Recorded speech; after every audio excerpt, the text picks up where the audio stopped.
के इस स्थानीय निकाय प्रबुद्ध जन सम्मेलन में मंच पर उपस्थित प्रदेश सरकार में मेरे सहयोगी मंत्री श्री दिनेश खटीक जी, श्री केपी मलिक जी, लोकप्रिय सांसद श्री राजेंद्र अग्रवाल जी, राज्यसभा के माननीय सांसद श्री विजयपाल सिंह तोमर जी, डॉक्टर लक्ष्मीकांत वाजपेयी जी, माननीय विधायक समित अग्रवाल जी, विधान परिषद के माननीय सदस्य श्रीमती सरोजनी अग्रवाल जी, श्री श्रीचंद शर्मा जी, धर्मेंद्र भारद्वाज जी, जिला पंचायत अध्यक्ष गौरव चौधरी जी, भारतीय जनता पार्टी के क्षेत्रीय अध्यक्ष, भाइयों बहनों, बाबा ओगड़नाथ की इस पावन धरा को जो देश के अंदर आजादी की लड़ाई में क्रांति धरा के रूप में विख्यात हुई, को कोटि कोटि नमन करते हुए मैं आप सभी प्रबुद्ध जनों का, कार्यकर्ताओं का हृदय से अभिनंदन करता हूं। भाइयों बहनों, मां गंगा और मां यमुना का आशीर्वाद इस पावन धरा पर सदैव बरसती है और बाबा ओगड़नाथ की कृपा के साथ ही मेरठ जनपद ने अपनी एक नई पहचान बनाई है। इसकी अपनी एक पौराणिक पहचान थी। आज से 5000 वर्ष पहले मेरठ के हस्तिनापुर में ही भारत का इतिहास रचा गया था। ये ऐतिहासिक भूमि है, पौराणिक भूमि है, भारत के इतिहास को लिखने वाली भूमि है और आजादी की लड़ाई के दौरान भारत के इतिहास को बनाने वाली भूमि है। स्वतंत्र भारत में अपने स्किल के माध्यम से एक नई पहचान दिलाने वाली धरती भी है। कौन नहीं जानता है कि यहां के हस्तशिल्पी और कारीगरों ने स्पोर्ट्स सिटी के रूप में मेरठ को विकसित कर दिया और दुनिया के अंदर कोई भी खेल हो, उसकी सामग्री अगर कहीं मिलती है और उसका कहीं निर्माण होता है तो अब मेरठ में होता है। मेरठ उसका एक हब बन चुका है और मेरठ की इन्हीं विशेषताओं को ध्यान में रख करके डबल इंजन की सरकार लगातार मेरठ और पश्चिमी उत्तर प्रदेश के विकास के लिए पूरी प्रतिबद्धता के साथ कार्य कर रही है। भाइयों बहनों, 1 महीने के अंदर दूसरी बार तो मैं ही मेरठ में आया हूं। मैंने 1 महीने पहले यहां पर आकर के विकास के कार्यों की समीक्षा की थी। कुछ भौतिक विकास के कार्यों को भौतिक सत्यापन भी किया था और यहां के विकास के कार्यक्रमों को कैसे आगे गति देनी है, इस पर व्यापक रूप से जनप्रतिनिधि और यहां के प्रशासनिक और पुलिस के अधिकारियों के साथ भी व्यापक चिंतन मंथन करके उसे आगे बढ़ाने का कार्य किया था। आज तो मेरठ विकास की जिस नई दौड़ के साथ आगे बढ़ा है, दुनिया की आधुनिकतम सुविधाएं मेरठ और उसके आसपास के क्षेत्र को प्राप्त हो रही हैं। भाइयों बहनों, 12 लेन का एक्सप्रेसवे दिल्ली मेरठ की दूरी को मात्र 45 मिनट में पूरी करने के लिए पर्याप्त है। ये दूरी भी मेरठ से कम होनी चाहिए। इसके लिए गंगा एक्सप्रेसवे यहां से बनाया जा रहा है जो मात्र 4.5 घंटे के अंदर मेरठ से लखनऊ की दूरी को पूरा कर देगा। युद्ध स्तर पर कार्य चल रहा है और देश का सबसे बड़ा एक्सप्रेसवे है। भाइयों बहनों, रैपिड रेल, देश की पहली रैपिड रेल भी दिल्ली मेरठ के बीच में बन रही है। इस रैपिड रेल के लिए मैं अग्रिम बधाई दे रहा हूं मेरठ के वासियों को। अच्छे लोगों को चुनेंगे, अच्छे परिणाम आएंगे। अच्छी सरकारें आती हैं तो अपने साथ विकास भी लेके आती हैं। आज मेरठ की पहचान मेरठ के विकास के साथ, अत्याधुनिक विकास के साथ, आज मेरठ की पहचान यहां के स्किल डेवलपमेंट के साथ, आज मेरठ की पहचान प्रदेश का पहला स्पोर्ट्स यूनिवर्सिटी के रूप में मेरठ की पहचान होने जा रही है। और वन डिस्ट्रिक्ट वन प्रोडक्ट में स्पोर्ट्स आइटम के लिए मेरठ को चिन्हित करके उसको प्रमोट करने के लिए जो कार्यक्रम आगे बढ़े हैं, उन सब के लिए की जा रही है। हम सब जानते हैं कि आज प्रदेश और देश जिस रोजगार और स्किल डेवलपमेंट के लिए जाना जा रहा है, दुनिया के अंदर आज जिसकी धमक सुनाई दे रही है, उसकी पहली शर्त है अखिल भारतीय स्तर पर आतंकवाद और किसी भी प्रकार के अलगाववाद और अराजकता को पूरी तरह समाप्त करना।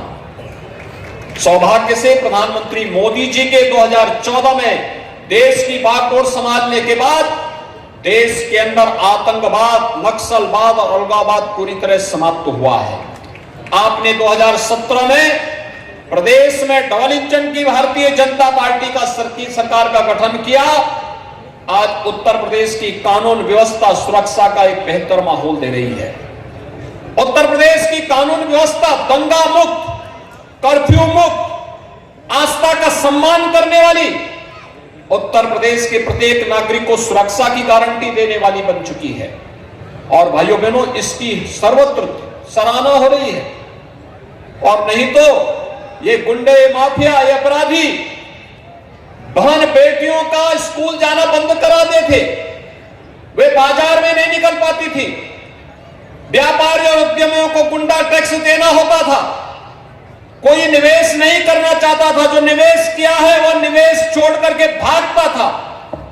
आज आप देख रहे होंगे पेशेवर माफिया और अपराधी आज गुंडा टैक्स नहीं वसूल कर सकते। आज ये किसी सत्ता में, किसी ठेके में जबरन नहीं कर सकते। आज वे जाकर के किसी पान बेटी की इज्जत के साथ खिलवाड़ नहीं कर सकते। उनको पहले ही दिन कह दिया गया था कि अगर प्रदेश के अंदर कानून के खिलाफ किसी भी प्रकार की कोई हरकत की तो फिर जान के लाले पड़ेंगे ही पड़ेंगे। और भाइयों बहनों, आज अपराधियों को गले में तख्ती लटका करके घूमते हुए भी आप देख रहे होंगे। और इसीलिए आज मैं आपके पास आया हूं आपसे कहने के लिए कि निवेश और रोजगार की पहली शर्त होती है सुरक्षा की। डबल इंजन की सरकार सुरक्षा का एक बेहतर वातावरण दे रही है। डबल इंजन की सरकार विकास के कार्यों को तीव्रता के साथ आगे बढ़ा रही है।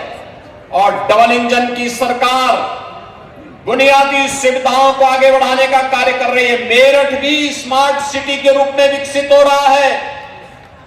और स्मार्ट सिटी में ITMS को, इंटीग्रेटेड ट्रैफिक मैनेजमेंट सिस्टम को हम लोग सेफ सिटी के साथ जोड़ रहे हैं कि अगर शहर की सुरक्षा पर बहन बेटी हो, व्यापारी हो, आम राहगीर हो, कॉमन नागरिक हो, उनकी सुरक्षा पर कोई सेंध लगाने का कहीं से किसी ने दुस्साहस किया, इस चौराहे पर उसने किया, अगले चौराहे पर पुलिस उसको ढेर कर चुकी होगी। और आगे से कोई इस प्रकार का दुस्साहस नहीं कर पाएगा। हम लोग स्मार्ट सिटी में ITMS को integrated command and control centre के रूप में विकसित कर रहे हैं। और इसीलिए आज मैं आपके पास आया हूं। निवेश का एक अच्छा वातावरण प्रदेश के अंदर बना है। और इसी वातावरण को देखते हुए उत्तर प्रदेश देश की अर्थव्यवस्था का ग्रोथ इंजन बनने की सामर्थ्य रखता है। उस सामर्थ्य को ध्यान में रखते हुए प्रधानमंत्री मोदी जी के विजन के अनुरूप उत्तर प्रदेश की अर्थव्यवस्था, प्रधानमंत्री जी ने देश की अर्थव्यवस्था को $5 ट्रिलियन के बराबर करने के लिए जो संकल्प लिया है, उस संकल्प में यूपी भी ग्रोथ इंजन के रूप में काम करे। इसलिए यूपी की इकोनॉमी को $1 ट्रिलियन की इकोनॉमी बनाना है तो व्यापक निवेश को हमें आमंत्रित करना होगा। और निवेश की जो महत्वपूर्ण सभी जो सरकारें गठित होती हैं उनकी भी बड़ी भूमिका होती है। बहुत सारे NOC उनसे लेने होते हैं, उसके लिए भी एक तैयारी। और दूसरा, हम लोगों ने 10 से 12 फरवरी के बीच उत्तर प्रदेश के अंदर ग्लोबल इन्वेस्टर समिट का आयोजन भी किया है। उत्तर प्रदेश की अर्थव्यवस्था को आगे बढ़ाया जा सके, रोजगार का व्यापक पैमाने पर सृजन किया जा सके, उत्तर प्रदेश के नौजवानों की प्रतिभा और ऊर्जा का उपयोग हम उत्तर प्रदेश के विकास में कर सके। इस दृष्टि से आप सबका आशीर्वाद भारतीय जनता पार्टी की डबल इंजन की सरकार को लगातार चाहिए और 10 से 12 फरवरी के लिए उस ग्लोबल इन्वेस्टर समिट में हर व्यक्ति अपने अनुरूप क्षेत्र चिन्हित करते हुए इंसेंटिव भी अब लेने की जो व्यवस्था है, भाइयों बहनों, ये इंसेंटिव भी जैसे निवेश मित्र पोर्टल के माध्यम से निवेश करने के लिए आपने आवेदन किया, 340 से अधिक एनओसी उसी में आपको जारी हो जाएगी। और वैसे ही हमने इंसेंटिव के लिए भी कर दिया है। पोर्टल में आपने निवेश किया, ऑटो मोड पर वह सारा कार्य होते हुए आपका इंसेंटिव भी आपके खाते में वापस अपना आता जाएगा। आपको उसके लिए किसी कार्यालय का चक्कर लगाना ही नहीं पड़ेगा। इसकी एक मैकेनिज्म हम लोग तैयार कर चुके हैं और इसीलिए आज मैं आपके पास आया हूं। एक और मेरठ में 517 करोड़ रुपए की परियोजनाओं का लोकार्पण और शिलान्यास का कार्यक्रम आज संपन्न हो रहा है। और दूसरा, आप सबको इस बात के लिए कि डबल इंजन की सरकार के साथ साथ स्थानीय स्तर पर जो कार्य हुए हैं, जैसे आपने देखा होगा, पहली बार शहरी क्षेत्र में भी गरीब को सिर ढकने के लिए आवास मिल सकता है। प्रदेश में हम लोगों ने अब तक ग्रामीण और शहरी क्षेत्र में 45 लाख गरीबों को एक एक आवास उपलब्ध कराया है।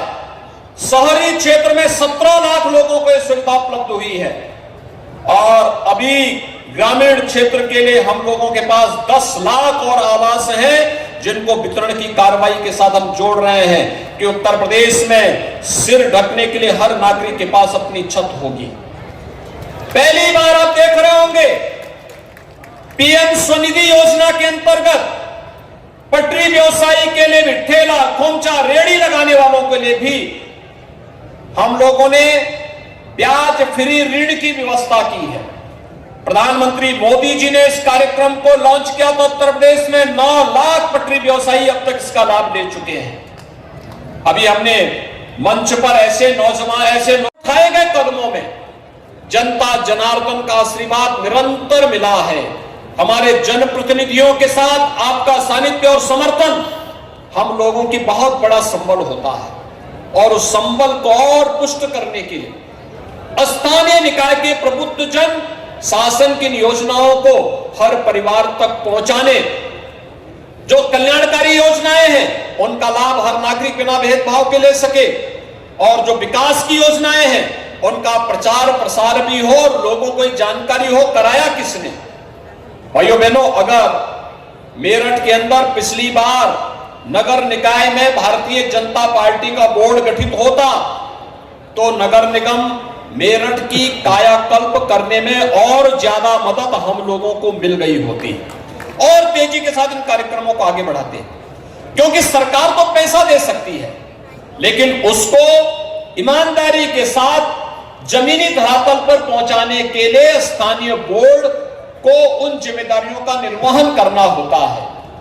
भाइयों बहनों, जब कहीं भी चूक होती है तो उसका प्रभाव बुनियादी सुविधाओं पर पड़ता है। कोई सोचता था कि हर घर नल की योजना साकार हो पाएगी, आज हम प्रदेश के अंदर कर रहे हैं, देश के अंदर भी हो रहा है। प्रदेश बड़ी तीव्रता के साथ इन कार्यक्रमों को आगे बढ़ा रहा है और हर घर नल की योजना केवल ग्रामीण क्षेत्र में ही नहीं, शहरी क्षेत्र में भी साकार हो रही है।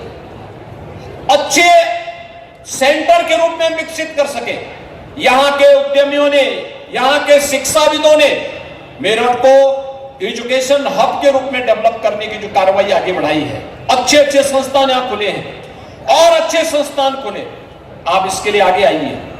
राज्य सरकार तो आज केंद्र सरकार के साथ मिलकर के 1 डिस्ट्रिक्ट 1 मेडिकल कॉलेज की कार्रवाई को आगे बढ़ा चुकी है। अब तक 1947 से लेकर 2017 तक मात्र 12 गवर्नमेंट मेडिकल कॉलेज खुल पाए थे।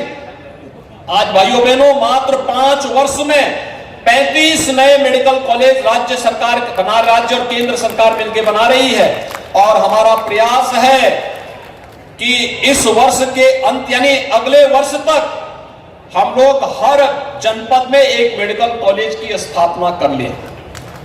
हमने पूरी कार्य योजना बना ली है, उसको लागू भी कर दिया है। ये उत्तर प्रदेश के अंदर में सभी सुविधाएं होनी चाहिए जो उत्तर प्रदेश को एक नई पहचान दिला सके। और उस पहचान के लिए एक बार फिर से मैं आप सभी का आह्वान करूंगा कि आज जो 376 परियोजनाओं का जो 517 करोड़ रुपए की लागत से यहां पर आज उपलब्ध कराई जा रही है, इनका लोकार्पण और शिलान्यास का कार्यक्रम यहां पे संपन्न हो रहा है। भाइयों बहनों, ये हमारे जनप्रतिनिधियों के परिश्रम और उनके पुरुषार्थ का परिणाम है। इसमें स्मार्ट सिटी से जुड़ी हुई परियोजनाएं